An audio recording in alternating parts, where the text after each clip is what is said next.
കോഴിക്കോട് നിന്ന് മേഘന മുരളി ചേരുന്നു. മേഘന, കേരളം ഉറ്റുനോക്കുന്ന ഏറ്റവും ശക്തമായ രാഷ്ട്രീയ പോരാട്ടം നടക്കുന്ന മണ്ഡലങ്ങൾ വടക്കൻ കേരളത്തിലാണുള്ളത്. വടകരയിലെ പോരാട്ടം ഇനിയും ആ പോരാട്ടത്തിൻ്റെ ബാക്കി കിടക്കുന്നു, നിയമ പോരാട്ടങ്ങളിലേക്ക് നീങ്ങുന്നു. അതോടൊപ്പം തന്നെയാണ് വയനാട്ടിലെ മത്സരം. എങ്ങനെയുണ്ട് വടക്കൻ കേരളത്തിലെ ഒരു കൊട്ടിക്കലാശത്തിൻ്റെ ആവേശ കാഴ്ചകൾ?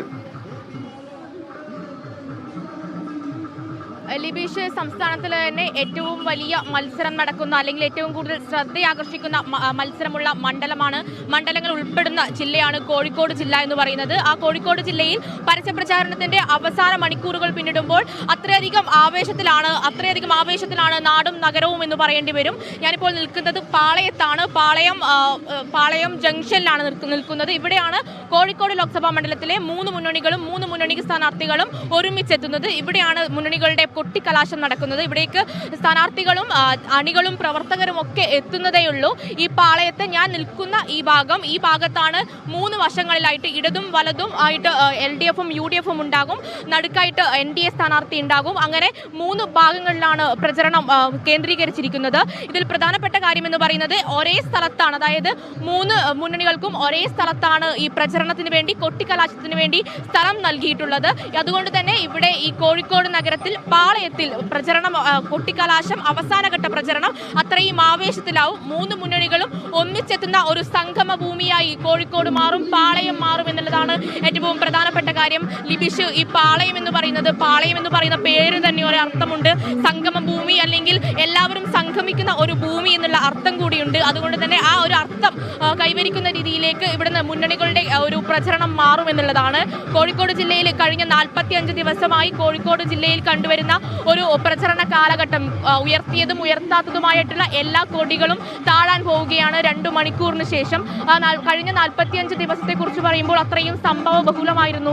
ഒരു തിരഞ്ഞെടുപ്പിന് ഒരുപാട് കാലമുണ്ട്, അല്ലെങ്കിൽ പ്രചരണത്തിന് കുറച്ചധികം കാലമുണ്ട് എന്നുള്ള ഒരു തോന്നലൊക്കെ ഉണ്ടായിരുന്നെങ്കിലും വളരെ വൈകി ഈ ഒരു പ്രചരണം അവസാനിക്കുന്ന ഒരു കാഴ്ചയാണ് നമുക്ക് കാണാൻ കഴിയുന്നത്. മാത്രമല്ല, ഈ ഒരു പ്രചരണ കാലഘട്ടം അത്രയും സംഭവ ബഹുലമായിരുന്നു കോഴിക്കോട് ജില്ലയിൽ. വിവിധങ്ങളായിട്ടുള്ള വിഷയങ്ങൾ, അത് കോഴിക്കോട് ലോക്സഭാ മണ്ഡലമാണെങ്കിലും വടകര ലോക്സഭാ മണ്ഡലമാണെങ്കിലും വിവിധങ്ങളായിട്ടുള്ള വിഷയങ്ങൾ ഇവിടെ ചർച്ചയായിട്ടുണ്ട്. കഴിഞ്ഞ 45 ദിവസങ്ങളും പ്രവർത്തകരെ സംബന്ധിച്ചിടത്തോളം, സ്ഥാനാർത്ഥികളെ സംബന്ധിച്ചിടത്തോളം, നമ്മൾ മാധ്യമ പ്രവർത്തകരെ സംബന്ധിച്ചിടത്തോളവും അത്രയും സംഭവ ബഹുലമായിരുന്നു.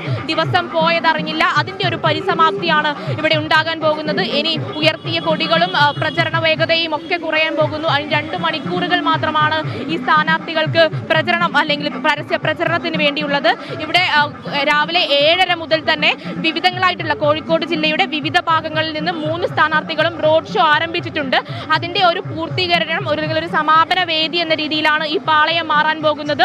ബേപ്പൂറും മാങ്കയവും ഫറൂഖും അടക്കമുള്ള കോഴിക്കോട് മണ്ഡലത്തിന്റെ വിവിധങ്ങളായിട്ടുള്ള ഭാഗങ്ങൾ കടന്നുകൊണ്ട് സ്ഥാനാർത്ഥികൾ അല്പസമയത്തിനകം തന്നെ ഈ പാളയത്തേക്ക് എത്തിച്ചേരും. പാളയമായിരിക്കും ഈ പ്രചരണങ്ങളുടെ സംഗമ ഭൂമിയാകാൻ പോകുന്നത്. മാത്രമല്ല, ഈ ശക്തി പ്രകടനം എന്നുള്ള ഒരു കാര്യം തന്നെയാണ് ഈ പ്രചരണം അല്ലെങ്കിൽ കൊട്ടിക്കലാശം എല്ലാ മുന്നണികൾക്കും അവരുടെ അഭിമാനം കാത്തു സൂക്ഷിക്കേണ്ട, അല്ലെങ്കിൽ അവരുടെ ശക്തി പ്രകടനം നടത്തേണ്ട ഒരു വേദി കൂടിയായിട്ട് മാറ്റണം എന്നുള്ളത് എല്ലാ മുന്നണികൾക്കും ഉണ്ട്. കാരണം ഈ ഒരു എവിടേക്കാണ് ട്രെൻഡ്, കോഴിക്കോട് ജില്ലയുടെ ട്രെൻഡ് എങ്ങനെയാണ്, കോഴിക്കോട് ലോക്സഭാ മണ്ഡലത്തിന്റെ ട്രെൻഡ് എങ്ങനെയാണെന്ന് മനസ്സിലാക്കാൻ പറ്റുന്ന രീതിയിലേക്ക് ഈ ഒരു ശക്തി പ്രകടനം മാറ്റണം എന്നുള്ള ഒരു വിശ്വാസം, ഒരു ആത്മവിശ്വാസം മുന്നണികൾക്കെല്ലാം ഉണ്ട്. അതുകൊണ്ട് തന്നെ ഇത് ആധിപത്യം തെളിയിക്കാനുള്ള വേദി കൂടിയാകും. അതിനുള്ള ഒരുക്കങ്ങളൊക്കെ തയ്യാറായിക്കൊണ്ടിരിക്കുകയാണ്. 3 മുന്നണികളുടെയും പ്രചരണ വാഹനങ്ങളും മറ്റ് വാഹനങ്ങളും പ്രചരണത്തിന് വേണ്ടിയിട്ടുള്ള DJ അടക്കമുള്ള കാര്യങ്ങൾ ഇവിടെ പാളയത്ത് ഒരുക്കിയിട്ടുണ്ട്. മാത്രമല്ല, ഇനി വടകര ലോക്സഭാ മണ്ഡലത്തെ കുറിച്ച് പറയുമ്പോൾ വടകര ലോക്സഭാ മണ്ഡലത്തിലോ ആ ഭാഗങ്ങളിലോ പരസ്യ പ്രചരണം അല്ലെങ്കിൽ കൊട്ടിക്കലാശമില്ല. മറിച്ച് തലശ്ശേരിയിലാണ് ഈ കൊട്ടിക്കലാശത്തിന് വേണ്ടി വേദി ഒരുക്കിയിരിക്കുന്നത്. തലശ്ശേരിയിലായിരിക്കും 3 സ്ഥാനാർത്ഥികളും അണിനിരക്കുന്നുണ്ടാവുക.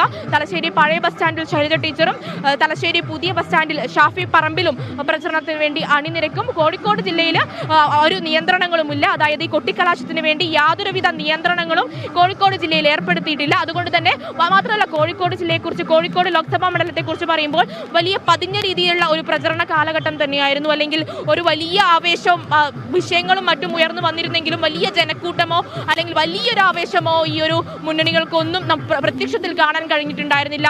വീട് കയറിയുള്ള പ്രചരണങ്ങളും ചെറിയ ചെറിയ കേന്ദ്രങ്ങളും